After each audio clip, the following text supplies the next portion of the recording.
Well, hello, good evening, and welcome to episode 110 of Fracking Nightmare. And unfortunately, at episode 110, we are potentially getting ever closer to the first frack in this country, maybe, since 2011. Well, there's an increasing momentum to try to prevent this abomination from becoming established in this country. There are multiple challenges on many, many fronts. And in the last episode, I flagged up Ben Dean's crowdfunder, where Ben is trying to raise the £5,922 that he needs to cover his costs for challenging the legality of the government extending the licenses of previous rounds of PEDALs, petroleum exploration and development licenses. And his challenge could be seminal because although he's focused on one particular licensed area in Cheshire, if he is successful with this challenge, then it will call into question many other licensed areas and force the government to go back to the tendering process. Well, just shy of a month ago, Ben had raised nearly £3,000, and a month on, he's now up to £4,690. So he's now just about £1,300 short of his target. So if you feel you can make a contribution, and by the way, that amount has been raised by just 162 people. So even if you can only throw in £1 or the price of a coffee, which if you get it on the motorway is £3.60 these days. But if you can only afford to contribute the price of a coffee, every little helps to relieve the burden on Ben, who has, along with his wife, has put an enormous amount of effort into bringing about this challenge. So hopefully by the next episode of Fracking Nightmare, I'll be able to announce that Ben has reached that target. And Ben has, of course, promised absolute transparency on how the money is spent. And I would implore that if you are contributing to any crowdfunder of the anti-fracking campaign, that if you have contributed, then you ask for absolute transparency. All right, well, I'm very pleased to welcome my guest tonight. Is a good friend, a hardened campaigner, and a recent graduate. So, Joe, first of all, let me congratulate you on achieving your BSc. Now, was it in environmental studies, or did you change it in the latter stages? It's actually a BA, actually. It was originally a BA in environmental studies, but I knew Preston Road would be active from the start of the year, so I wanted to get the course finished earlier, so I changed the module and went to international studies, but it's got quite a lot of environmental side to it. And today I've just accepted my offer to do the MSc in public health addiction, so that's going to be my next challenge for the next 12 months. So I'll be easing off the front line a bit after 4 years. So. Well, I believe that when I see it. But I mean, an absolutely tremendous achievement, and congratulations on achieving it whilst making such a massive contribution to the anti-fracking campaign. So you're looking like you're in a somewhat less comfortable environment than I am here in Plymouth right now. So whereabouts are you, Joe? We're here in Chesterfield, a place called Danesmore. It's in Claycross. They are Marriott Drilling, they've been supplying a lot of equipment from here in the recent times, like we've been here. So since we've been here, they've been shipping stuff out almost on a daily basis up until the last 2 days. I mean, even a few days earlier in the week, there was deliveries to CuadZilla's exploration site on Preston Road on Monday and Tuesday. So I think it's been a bit quiet here today. I think got to the point they're sharing out the bag of silver, as they say. So it's been very quiet today, but that's where we are. We're still here. We're outside the Marriott's drilling, and we've been here for about 6 weeks. Also coming out of here is the INEOS vehicles who are doing the seismic surveys all over the East Midlands. So there's plenty going on here. Like. Well, we'll be talking about INEOS a bit later on in the program.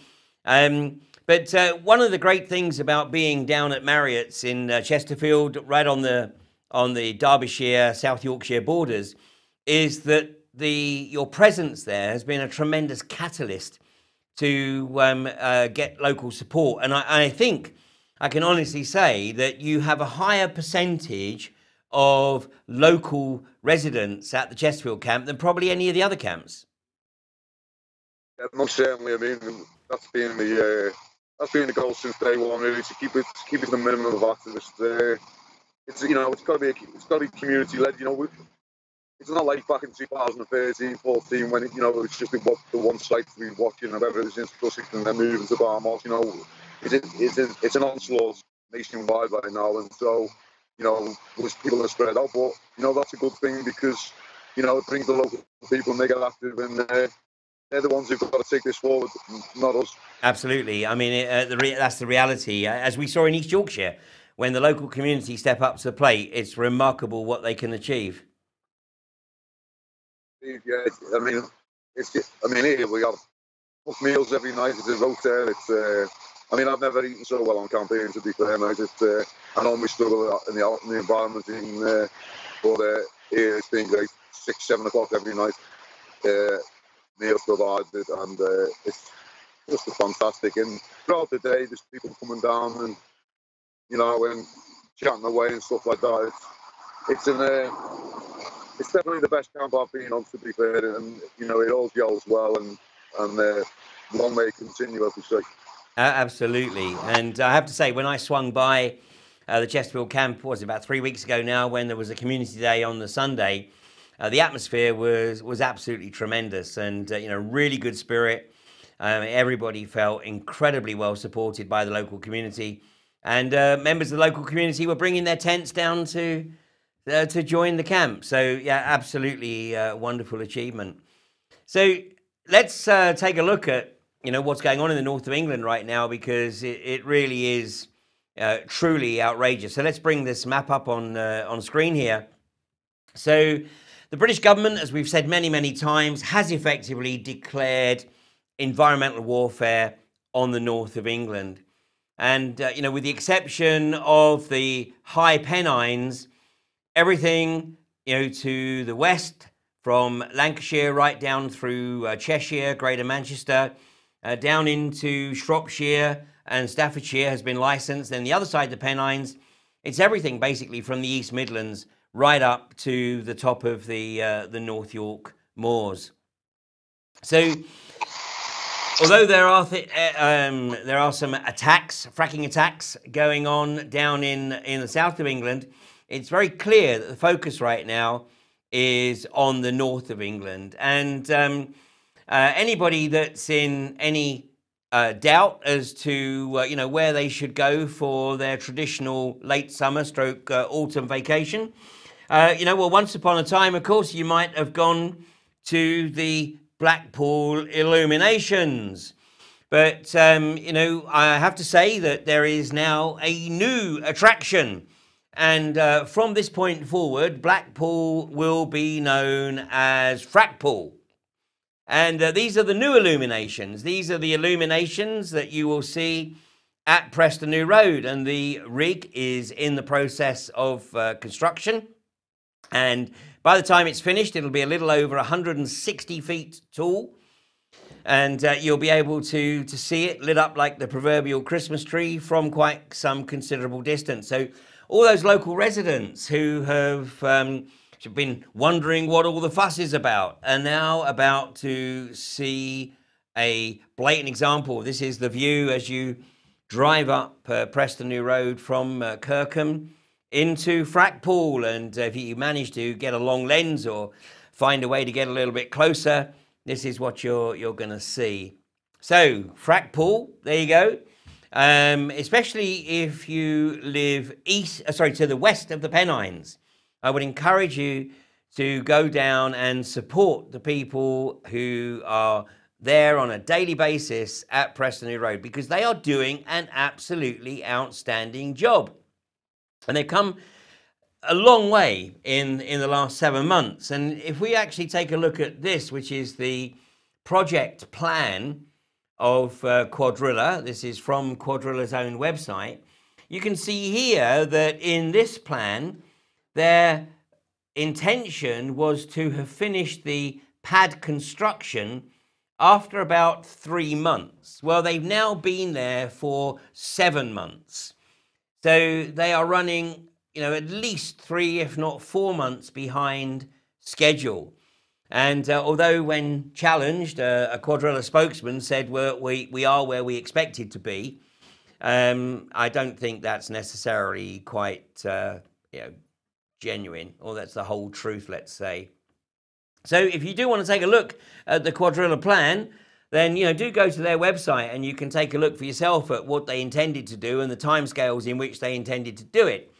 They're predicting that they're going to be fracking before the end of the year, but call it a hunch. I don't think that's going to happen.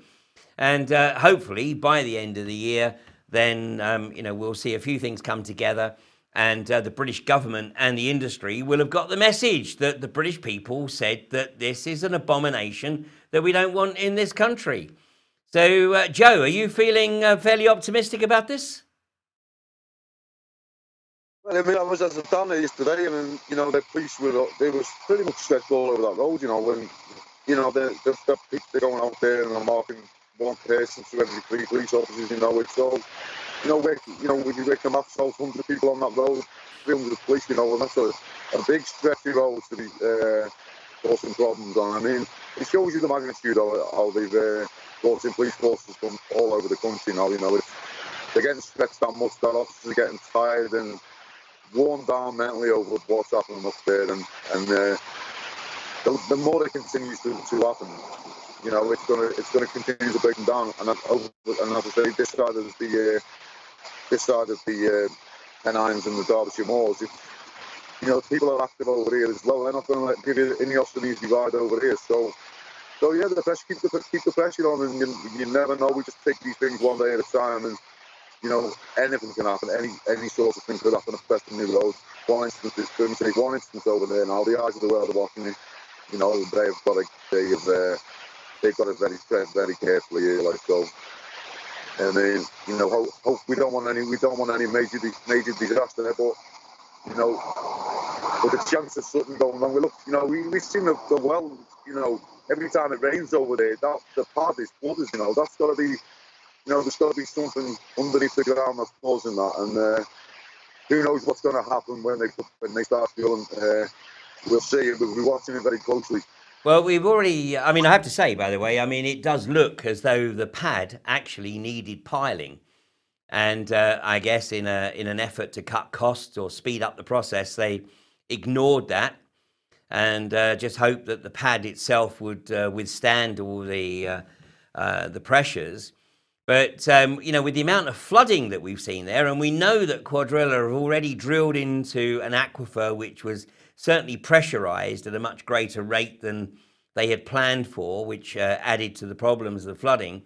So, Mother Nature may actually also be doing her bit to contribute to shutting this down. But, today, CuadZilla were bragging.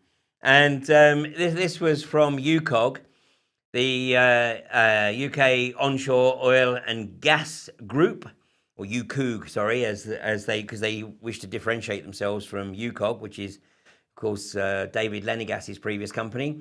And here was their tweet. It said, "More good news for Lancashire as CuadZilla UK double their total direct and indirect spending in the country to 2.9 million.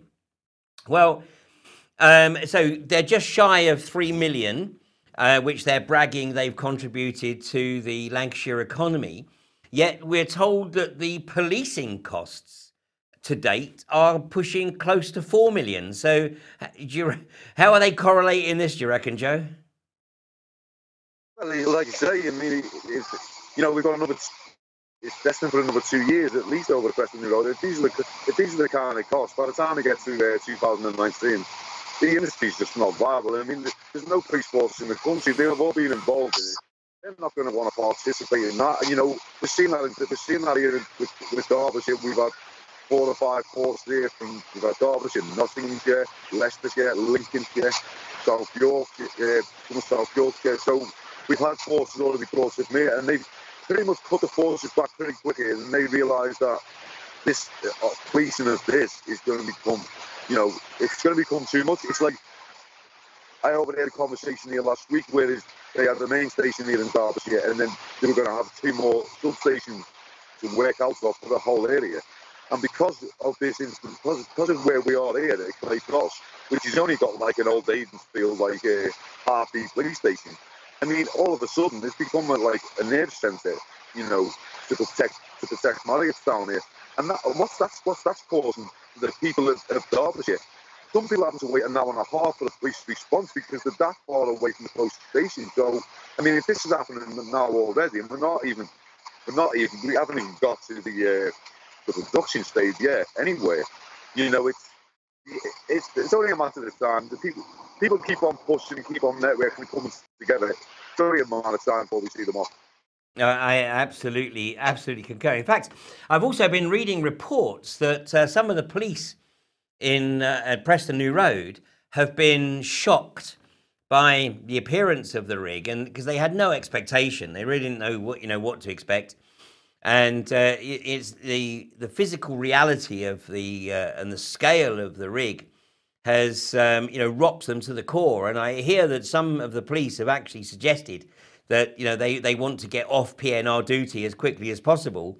And one of the female police officers actually said that she did not want to be there when they start drilling because she had a family to worry about. Well, I mean, to talk about sort of bolting the door after the horse has run, but at least they're actually starting to maybe find a touch of humanity.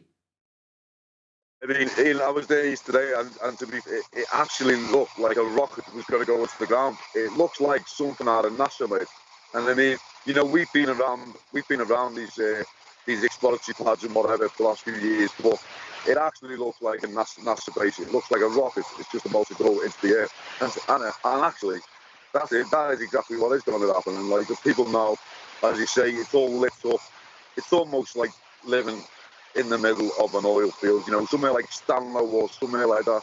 It's obviously on a smaller scale than that, but these people, they've had unspoiled land for generations, and then this thing lands on the doorstep. It's got to change the conscience of the people there locally, and hopefully now they'll come together and get the campaign right. And the activists, as you said, the activists have done a great job there, but now it's down to local people, and they've got to come together, and they've got to put an end to this industry there themselves. So.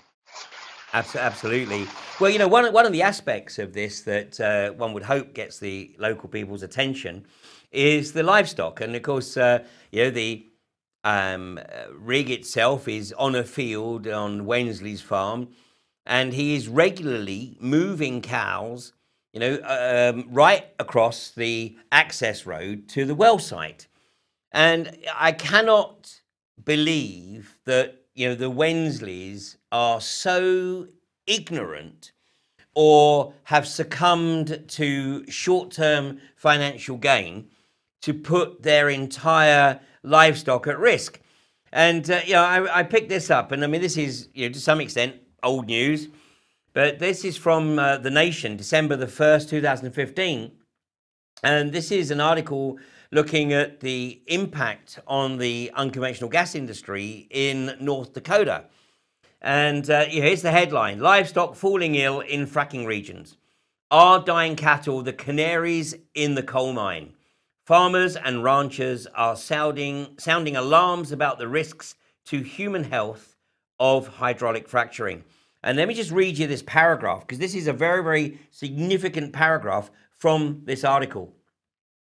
Jackie Shulk and her 60 cattle live in the top left corner of North Dakota, a windswept, golden-hued landscape in the heart of the Bakken Shale. Shilk's neighbours love her black Angus beef, but she's no longer sharing or eating it, not since fracking began on 32 oil and gas wells within 3 miles of her 160-acre ranch, and 5 of her cows dropped dead. Shilk herself is in poor health, a handsome 53-year-old with a faded blonde ponytail and direct blue eyes. She often feels lightheaded when she ventures outside. She limps and has chronic pain in her lungs, as well as rashes that have lingered for a year. Once, a visit to the barn ended with respiratory distress and a trip to the emergency room. Shilk also has back pain linked with overworked kidneys, and on some mornings she urinates a stream of blood. And this is just one of literally thousands of reports, and I'll refer in a second to one of the seminal studies in this subject. And yet here we are putting this industry in prime agricultural land in the UK. I mean, Joe, if I was a conspiracy theorist, I would say that there might even here be an agenda to destroy our countryside. Absolutely, it's absolute arrogancy. I mean, it's how ironic. The day the rig goes up, they put the cows in the field. You know what I mean? It's almost like it's a publicity stunt. Go out to show the outside world. Look at this. Everything's safe. The cows are here. I mean, the rig's not even. The rig wasn't even drilling. They put the cows in. It's just a publicity stunt. At the end of the day, he's probably being told to do that. You know what I mean? And also, he's probably got the farmers all a bit worried up there now, seeing the size of it, and he's trying to keep his face by, look, everything's okay. You know what I mean? We know it's not. We know it's just the start. Once that still gets moving, let's see if he gets as his cows outside there then. And you're like, it's not a conspiracy theory, mate. You bang on the money. Well, here, there's a book, and this book started out as an academic paper, and it's called The Real Cost of Fracking: How America's Shale Gas Boom is Threatening Our Families, Pets and Food. And the original academic study was published in late 2011, but realizing that not many people read academic studies, this husband and wife team turned it into a more readable version. But let me just read this synopsis of the book. A pharmacologist and a veterinarian pull back the curtain on the human and animal health effects of hydraulic fracturing or fracking. Across the country, fracking, the extraction of natural gas by hydraulic fracturing, is being touted as the nation's answer to energy independence and a fix for a flagging economy. Drilling companies assure us that the process is safe. Politicians push through drilling legislation without a serious public health debate, and those who speak out are marginalised, their silence purchased by gas companies, and their warnings about the dangers of fracking stifled. Yet this book contains examples from a number of states around the US where fracking has got a foothold, and the impact on livestock and on human health is pretty much identical wherever this industry becomes established. And how arrogant, how outrageously ignorant is it for us in the UK to say, oh, but it won't happen here. We have absolute regulatory control, robust regulatory control, and we're British. I mean, it's absurd. So, if we could find a way to get a copy of this book to every farmer in these targeted areas of Lancashire, Yorkshire, down through Derbyshire, Nottinghamshire, Lincolnshire, then I'm sure some of these farmers, would start to realise that their livelihood is under a direct threat. They're not going to notice it immediately. Just like in Australia, it took 2 years from the first well being drilled until they noticed that there was a problem with their water supplies. So what do you reckon, Joe? Do you reckon we could find a way to get this information to the farmers?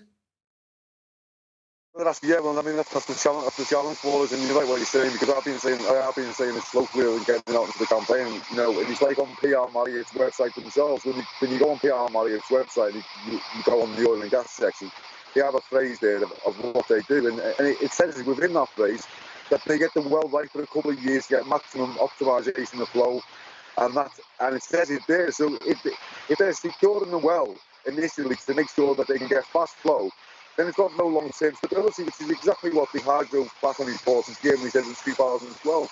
It's an 80-year engineering problem, and farmers need to know that eventually, you know, as you say, whether it's 2 or whether it's 5 years from now, once these tractors have moved on to another area, the damage is going to be left at the farmers, and they're the ones who are going to foot the bill. And so they need to be aware of that before they start signing their contract with devious fracking companies like INEOS and CuadZilla and iGas and Third Energy and the rest of them. You know, we need to get it out to farmers. They hold the key. They hold the key here. You know, they think they're going to get us, you know, a nice little paycheck for having it on the run like they have with wind turbines. But the difference is with wind turbines, you know, after they've been moved on, the devastation of this toxic industry will still be there for many decades. So. Yeah. I agree, and you know, the tragedy is that much of British farming is now agribusiness. So you know, many of the farmers no longer have the relationship with their livestock that you know, they had in days of you know, a couple of decades ago. And of course, the farmers were absolutely the key in Belcoo in County Fermanagh, where the agribusiness hasn't got a foothold. It is mainly private farmers. They've done their research, and there was something like 150 plus agricultural vehicles blockading the gate because they knew fine well what the prognosis would be if Tamarin, you know, got their bits in the ground there. But meanwhile, I mean, the people of Lancashire are doing an outstanding job, and, you know, full respect to everybody. And of course, that includes yourself, Joe, because you were one of the 4 people who participated in the very first lock-on at Preston New Road. And so it was you guys that actually triggered this ramping up of the opposition, you know, because obviously prior to that, it was basically just facilitating CuadZilla. And then I have to say that whilst I have been very critical of Reclaim the Power in the past, I will acknowledge that, you know, their focus over the past month at Preston New Road, and this particular lock-on, of course, I think exceeded 80 odd hours. So full credit to the people who mounted those trucks. And I believe that at least one of the companies that were caught up in this actually announced that they would make sure that they no longer participate in any deliveries associated with the unconventional gas industry. And of course, this is the other avenue that's so important. It's getting suppliers to also do their research and acknowledge that, unfortunately, you know, they are also facilitating this ecocide if they get caught wittingly or unwittingly in the supply chain. Joe? Amazing. Absolutely amazing, mate. Over 90 hours there, quite outstanding. I mean, when we set up, and it was 9 hours right at the very start, and we set the leaderboard up for there to be challenged because we knew people want records, and to take it to 90 hours is quite an achievement. I mean, when it was the first all day lobby second, I mean, that was an outstanding piece, but to take it to 90 hours, that's dedication, and it was some pretty bad weather as well, you know, to see that through. And, you know, they just that one action alone, they held CuadZilla up 2 weeks because, as you say, the supplier pulled out.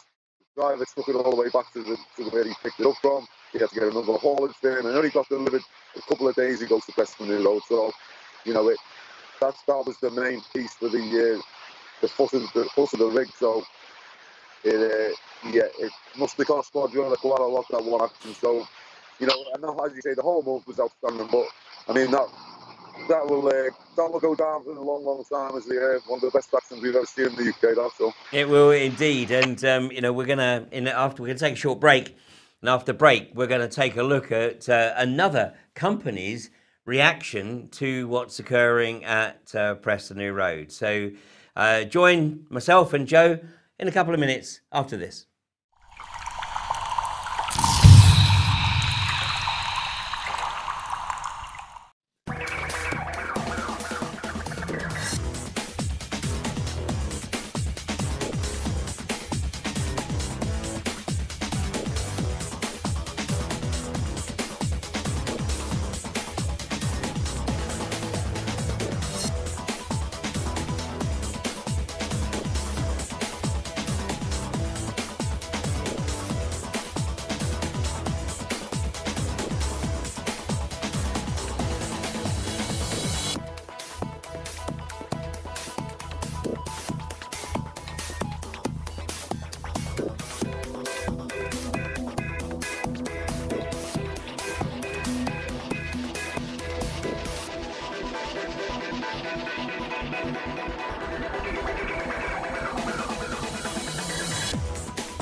Okay, that's a quick promo for the AV8 DVDs, especially for those who are starting to show some curiosity into the bigger picture. Well, Joe, we've been talking about CuadZilla, and there's no question that Francis Egan has a massive ego.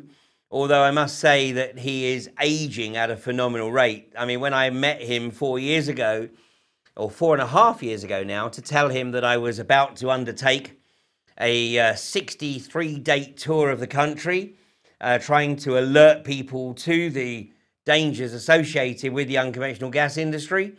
He was relatively new in the job back then, and he was quite sprightly, but today he looks somewhat drawn, and he's aged.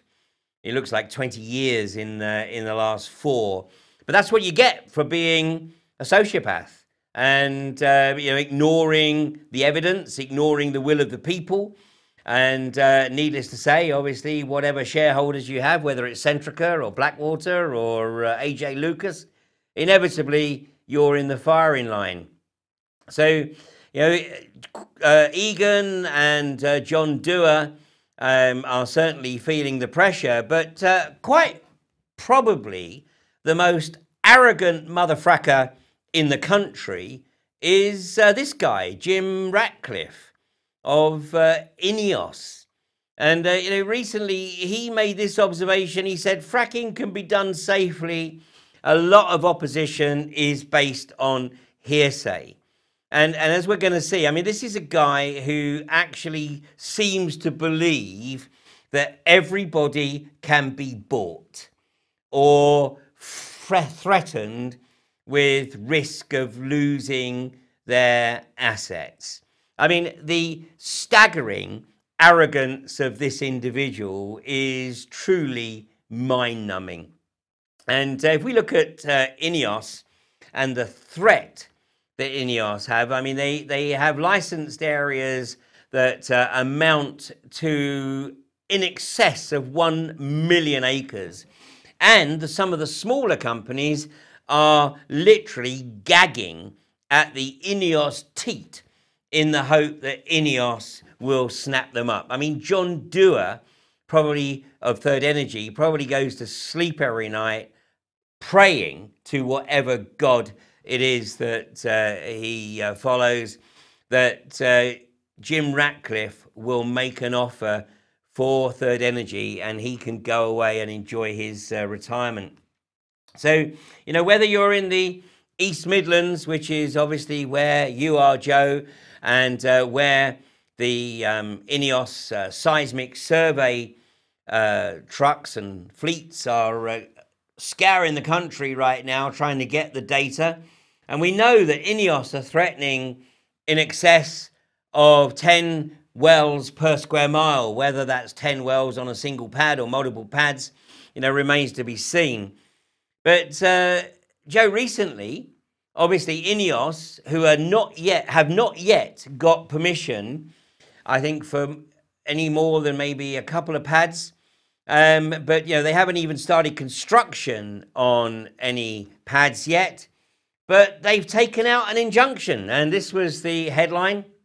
In fact, this is from the outstanding Drill or Drop website, but there was a corresponding article in the Times, and stating that Jim Ratcliffe and INEOS have taken out a national High Court injunction against anti-fracking protesters. And this is an injunction that basically says we have so much money, we can do what the hell we like, and we will destroy financially anybody who gets in our way.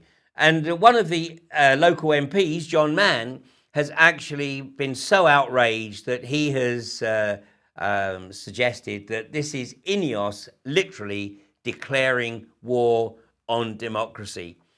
So, Joe, what are your thoughts and the thoughts of the people at Marriott Camp there on this injunction?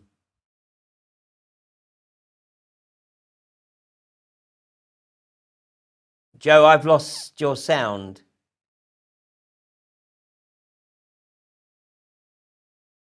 Joe? Hey, we seem to have a bit of a problem with the sound.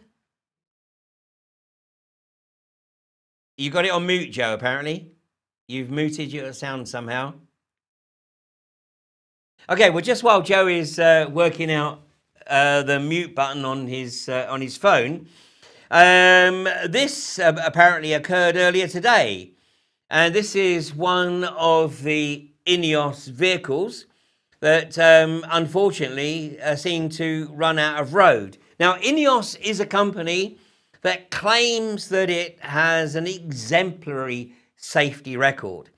But if they can't even stay on the road surface, how the hell do you expect them to actually run a fracking operation? And this is what the view looked like. And apparently the road was completely blocked while they were trying to actually rescue their trucks. So, Joe, have we sorted the problem out yet? No, apparently not. No, so it'd be great for our viewers that can lip read, but unfortunately I can't. Okay, well, just while Joe's still sorting that, let's take a look at this, because this is just a small part of the INEOS safety record. So, I mean, and this is the problem, that these sums of money are basically chump change for a company that survives on managing its debt. So where does all the profit go? Well, it basically goes into Jim Ratcliffe's pocket, because this is a private company owned by Jim Ratcliffe. He runs it as his private fiefdom. His personal wealth, which you can search for yourself, is listed as anything between 4 and 7 billion pounds. Yeah, you heard that right, billion pounds. INEOS and Jim Ratcliffe brag that they've destroyed the unions at Grangemouth. And a few years ago, Jim Ratcliffe effectively blackmailed the British government into giving him £130 million to keep the Grangemouth refinery open. And then a short while later, bought a massive yacht, the Hampshire 2, for coincidentally a little over £130 million. And this is the attitude. You know, once somebody effectively gets into that sociopathic mindset, then basically they can do anything. They can blackmail governments, they can threaten individuals with injunctions, with court action, to sue them, to effectively force them into bankruptcy. Well, Jim Ratcliffe, I'm going to put this as tactfully as I possibly can. Chew on that, because what you have done is scored a massive own goal. So I suspect that when you go to the High Court in London on September the 12th, you may find that there are activist groups from right across the country, outside of the unconventional gas industry, who wish to challenge your outrageously arrogant injunction. So what you've done, thank you, is achieved more publicity for your arrogance and for your unconventional gas ambitions than the anti-fracking community could have probably ever achieved. So thank you for that. But the one thing that I can assure you is that when you do start, there are a significant number of people that will indeed hold you and your company in absolute contempt. Because for you to think you can ride roughshod over legitimate dissent is just totally outrageous. So it's going to be very interesting. And no doubt, of course, that you can get your guys to revisit all your costs associated with the breaches of your safety record. So what do we got here? 166,000 for the spill in the Manchester Canal, 100,000 over Grangemouth spill, fine for ignoring basic safety after a worker suffered a serious hand injury, £10,000 for an illegal gas release, and so on and so forth. Or a 3.1 million penalty for violations under the Clean Air Act. Now, I know that for you, £3.1 million is the equivalent of me being fined 20 pence. It's an irrelevance. But hubris comes before a massive fall. And anybody that can do any basic analysis knows that you are riding on a debt knife edge. The chemicals business is in the toilet. It is becoming ultra competitive. And, well, you know, you've made your fortune. You've got your multiple houses. You've got your, was it 4 jets, 2 yachts? I mean, how many toys can a boy need? Oh, but there again, of course, you're playing Monopoly. So you're going for total ownership of the board. So INEOS are, of course, also very heavily vested in North Yorkshire. And North Yorkshire is an area that I certainly have a lot of interest in, because I've always felt that this campaign would come down to this particular well at Kirkby Misperton. And let me just see whether Joe is able to join us again. No, apparently you can't find that mute button. No. I can't even read your lips, my friend. So hopefully I'll hear you as soon as you find that mute button, and I'll catch you in my ear.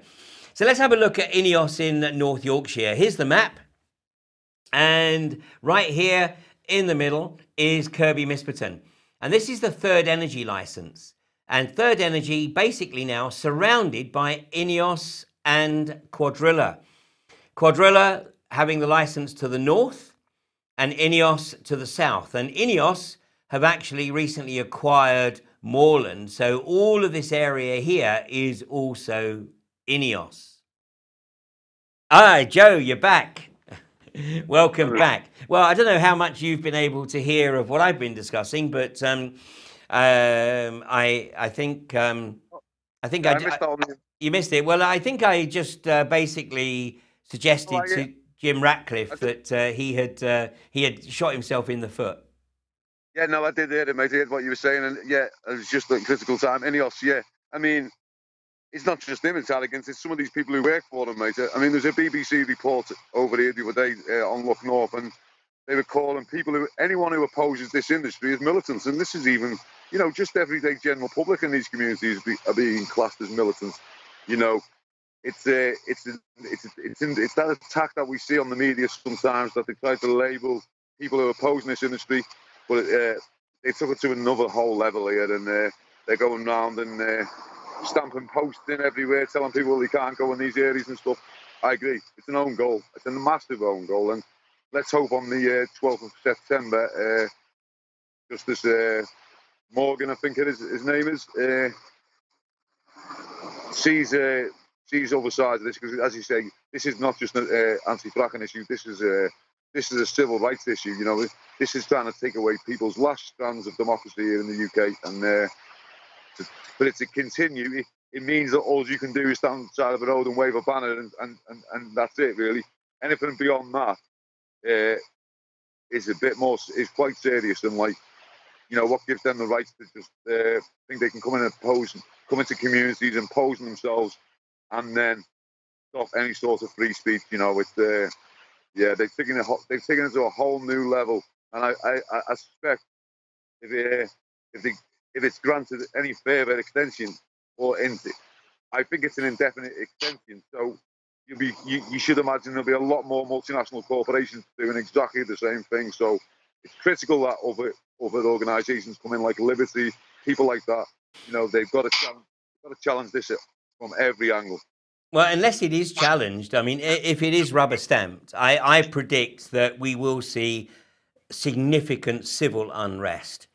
Because, you know, I think that even people that are sitting on the sidelines will finally have the rose-coloured glasses removed from their eyes, and they will see that we are in a corporatist police state where the corporations dictate what will be done.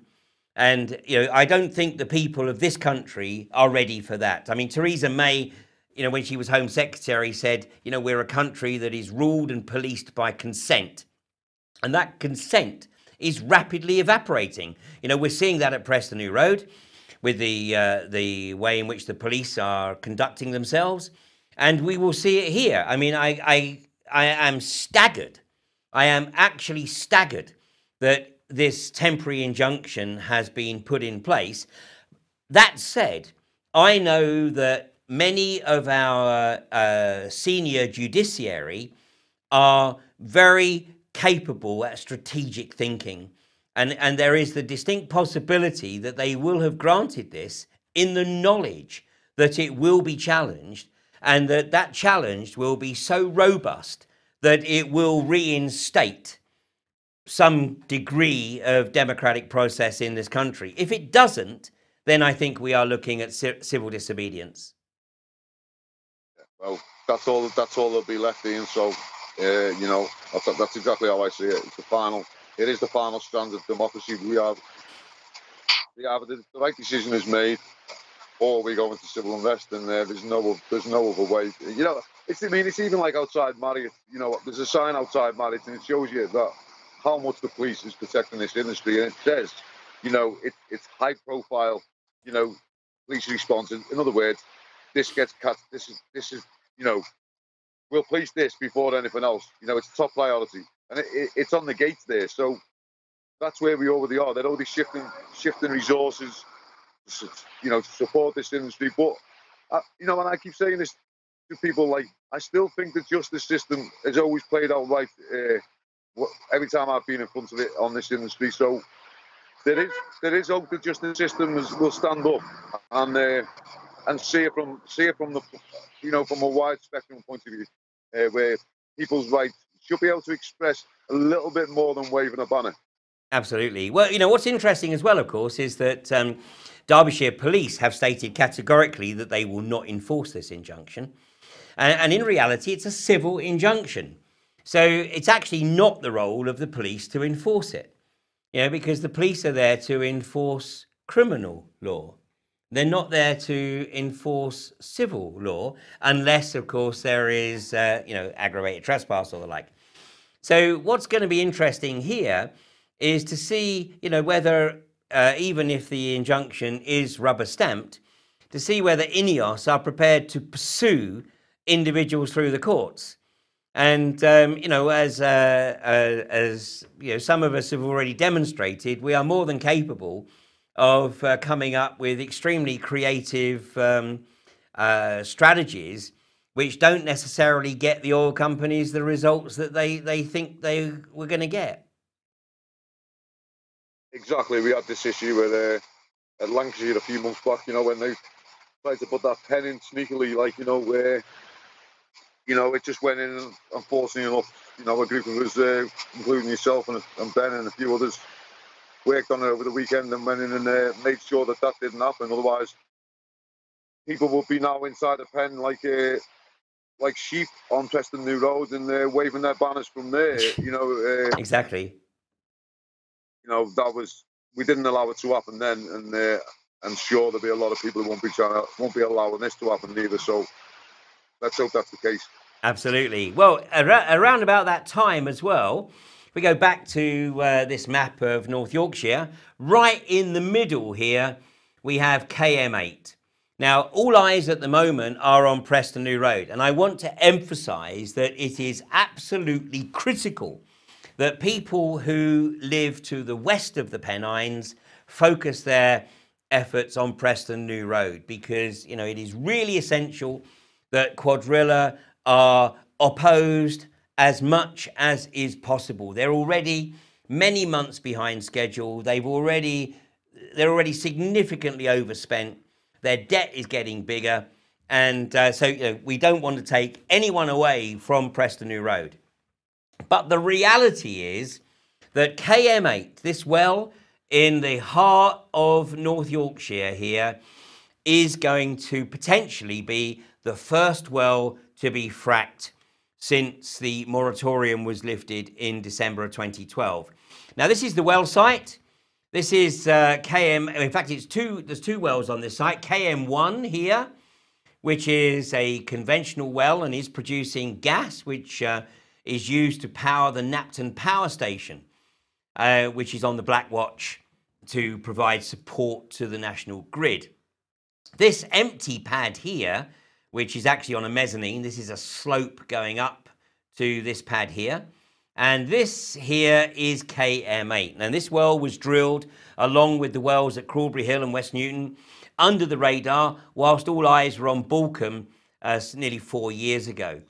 So there's a situation now where Third Energy are literally just dotting I's and crossing the final T's before they start moving infrastructure onto this pad to frack this existing well. And this is the massive difference, because before the well at Preston New Road can be fracked, it has to be drilled.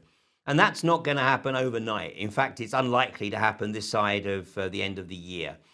So that's why KM8 is very, very significant. Now, this well is just over 10,000 feet deep. And when they do start moving on, and we know that the Operation Kingfisher team, the police team, have already taken up residence in Malton. So I think it's safe to assume that as soon as the summer season is over, that Third Energy will start to move their trucks, or attempt to move their trucks, onto this well site. Now, what they're going to be doing is they're going to be doing a 5-stage frack, and starting at the lowest level, but they're not going to be fracking immediately they go onto the well site, because before they can frack, they've got to run some 4.5-inch casing down the whole of the bottom half of the well. So they're running a 5,000-foot string of casing, which they've then got to cement in place, and then pressure test that well before they can actually run the frack. But here's the information from their own documentation. Now, under the Infrastructure Act, only the Zone E, which is the zone at the bottom of the page there, the deepest zone, under the Infrastructure Act, that's the only part of this operation that would actually be considered a frack, because all the rest are under 1,000 cubic meters of fluids. But in reality, of course, it's a 5-stage frack.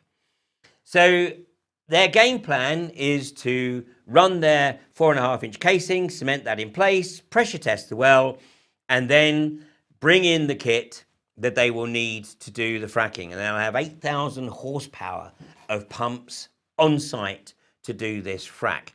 Now, there's going to be a lot of truck movements. Now, unlike Preston New Road, it's not on a main road. It's basically down, effectively, little more than country lanes. So let's have a look at the map here, because these are the communities that are effectively targeted. So here we got KM8, which sits just to the south of Kirkby Misperton, exactly 1 kilometre to the south of Flamingo Land, which is North Yorkshire's most significant revenue earner in the tourist industry. So obviously the village of Kirkby Misperton is right in the proverbial firing line, but so are all these other villages, because the traffic management plans that Third Energy are seeking to get approved take into account the fact that there might be some opposition. I've no idea where they get this idea from, but there might be some opposition to their trucks actually going in the most direct route. So here's the direct route, coming up the A64, then up the the A169. Up here, up towards Pickering from Moreton. It's the road that runs between Moreton and Whitby. Then coming up to Kirkby Misperton Road, and then turning left, coming down to Kirkby Misperton, going through the village, and then down to the well site. But like I said, for some reason, Third Energy think that there might be some obstacles if they take that route.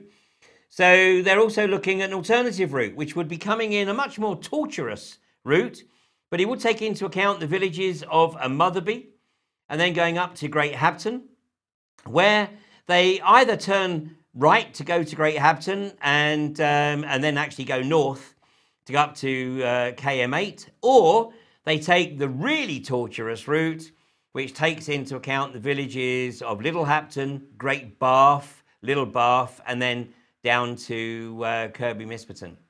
So these are the targeted communities. So anybody who lives in these villages is very much in the firing line. And, you know, the sort of truck movements that we're talking about here are very, very significant. And it will fundamentally change your quality of life, which is perhaps no surprise as to why so many houses are up for sale in that area. So, Joe, why is it? Why do you think that John Dewar thinks that there's going to be, some opposition, and he needs these alternative routes? Well, it's like what you said. It's not Preston New Road. Preston New Road was strategically, no doubt, strategically planned. It was on a main road, not going through any villages in there, you know. And so the people there, yeah, they opposed it in Lancashire, but they knew it'd be coming off a motorway straight down an A road, and it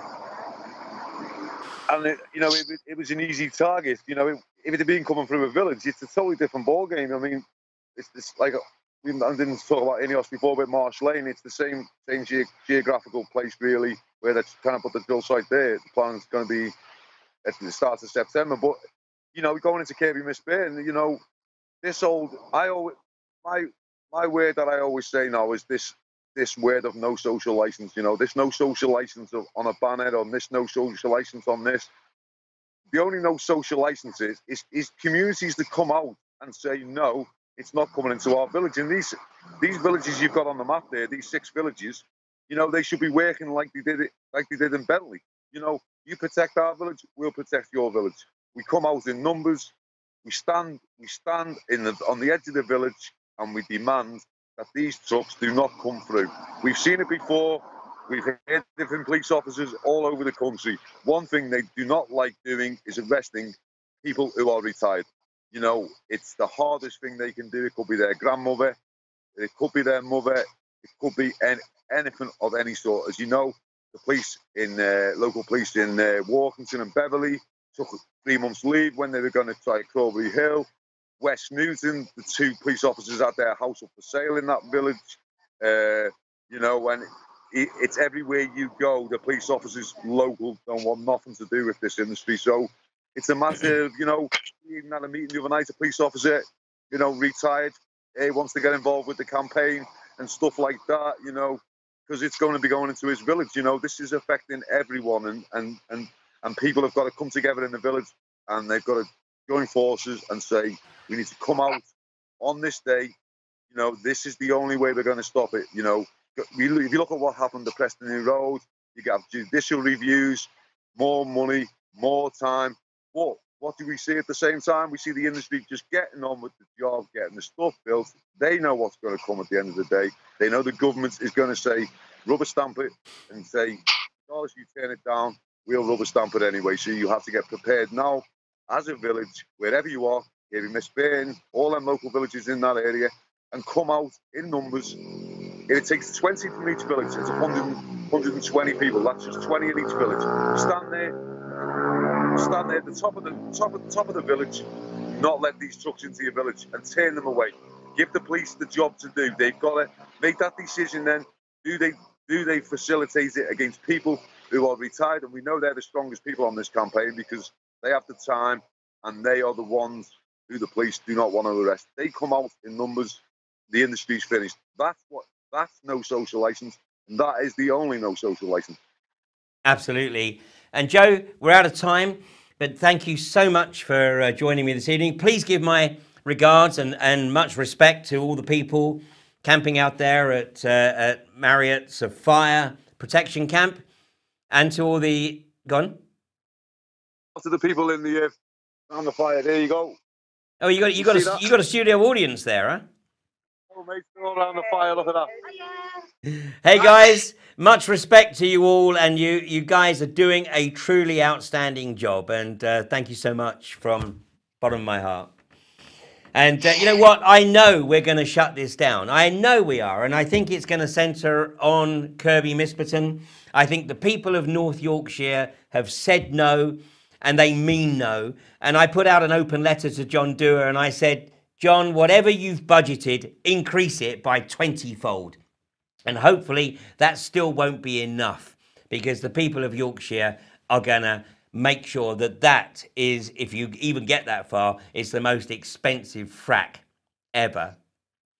So, Joe, I hope we catch up again in the not too distant future. I'm going to be back at Kirby Misperton very soon, and then I shall be there, I think, probably for the duration.